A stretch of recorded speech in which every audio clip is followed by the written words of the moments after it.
చెలి మనసే శివధనుసైనది, తొలి చూపుల వశమైనది, బలపు స్వయంవరమైనప్పుడు గెలువనిది ఏది? ఒక బాణము ఒక భార్యన్నది, శ్రీరాముని చిరయసమైనది, శ్రీవారు వరమిస్తే సిరులన్నీ నావి.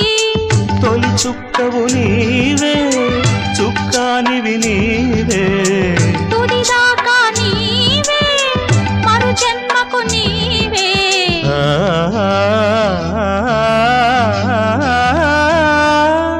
జానకి కలగనలేదు రాముని సతి కాగలనని ఏనాడు.